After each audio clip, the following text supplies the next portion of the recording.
बच्चों, तो आज हम लोग जो है क्लास 10th का सेकेंड चैप्टर पढ़ेंगे जिसका नाम है एसिड बेस एंड सॉल्ट, जिसका हिंदी मीनिंग होता है अम्ल, क्षारक और इसका जो होता है लवण होता है। ठीक है, अम्ल, क्षारक और लवण क्या होते हैं? जनरली अगर इसको नॉर्मल भाषा में मैं बताऊं तो इसको बोला जाता है अम्ल वे पदार्थ होते हैं जो स्वाद में खट्टे होते हैं, लेकिन केमिस्ट्री के लैंग्वेज में आपको उससे ज्यादा इंपॉर्टेंट पॉइंट याद रखना है कि एसिड वो होता है जो H+ आयन देता है, जो अम्ल वो होता है जो H+ आयन देता है। क्योंकि जितने भी क्वेश्चन हम सॉल्व करेंगे उसमें हमारे लिए ये बहुत ही इंपॉर्टेंट रोल प्ले करेगा, इसलिए हमें जो है ये डेफिनेशन पता होनी चाहिए कि अम्ल वो होता है जो H+ आयन देता है और क्षारक वे होते हैं जो OH- आयन देते हैं। और अगर सॉल्ट या लवण की बात करें तो ये जो होता है इन दोनों की रिएक्शन से, अगर इन दोनों को आपस में मिलाया जाए तो ये दोनों आपस में रिएक्शन करते हैं, अभिक्रिया करते हैं, और अभिक्रिया करने से जो चीज मिलती है वो आप लोग का सॉल्ट और वाटर बनता है। हिंदी में बोले तो लवण तथा जल बनता है। ठीक है, तो यहाँ पे मैं जो है कुछ एग्जाम्पल लेकर जो है इसको एक्सप्लेन करूंगा। ठीक है, यहाँ पे आप लोग को मैंने देखिए लिखा है कि ये है आप लोग का एसिड, बहुत सारे एसिड यहाँ पे मैंने लिखा है उनका फॉर्मूला, और यहाँ पे क्षारकों का जो है बहुत सारा फॉर्मूला लिखा है बेस का, और यहाँ पे सॉल्ट का भी मैंने एग्जाम्पल लिखा है। अब इसमें समझिए कि ये क्या है, इसको पहले मैं बताता हूँ। तो आप इसमें एक चीज पाएंगे, अगर इस डेफिनेशन के हिसाब से चलें तो हम एक चीज इसमें देखेंगे, हमारा ऑब्जर्वेशन इसमें ये चीज होना चाहिए देखने का कि जो है हमने क्या सीखा, तो हमने ये सीखा कि H+ आयन देता है एसिड।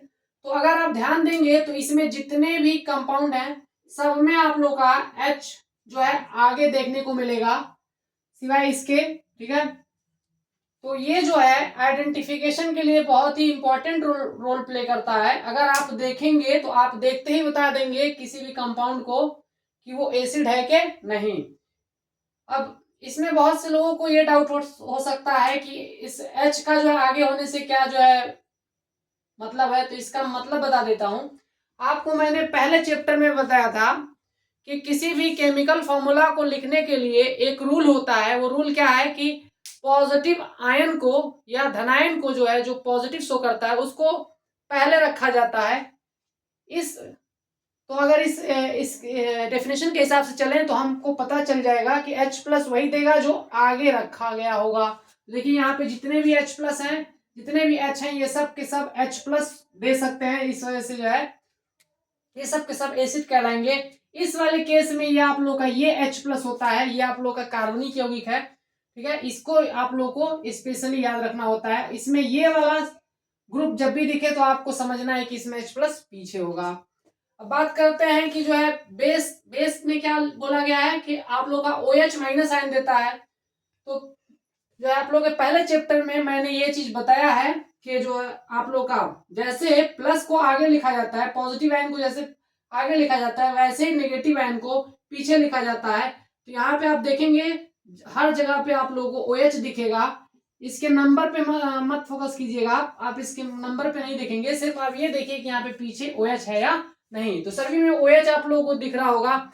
ये OH बताता है कि ये सभी के सभी क्या है, बेस या क्षारक हैं। ठीक है, और अगर इनमें से कोई भी जो है दो आप लोग का जो है क्या करेंगे, एक एसिड लेंगे और एक बेस लेंगे, रिएक्शन कराएंगे, तो आप लोग का ये जो चीज मिलेगा ये सॉल्ट मिल जाएगा। उसके साथ साथ आप लोग का वाटर भी होता है, मतलब लवण और जल दोनों बनता है। एक एग्जाम्पल लेकर मैं बता देता हूं, और इस कॉन्सेप्ट का यूज करके मैं रिएक्शन को भी करके दिखा दूंगा ताकि आप लोग को समझ में आए कि ये सब पढ़ने का यूज क्या है। ठीक है, तो एग्जांपल लेकर बताता हूं मैं। जैसे मैंने इसको हाईलाइट भी किया है कि HCl में लेता हूं और यहाँ पे NaOH लेता हूं।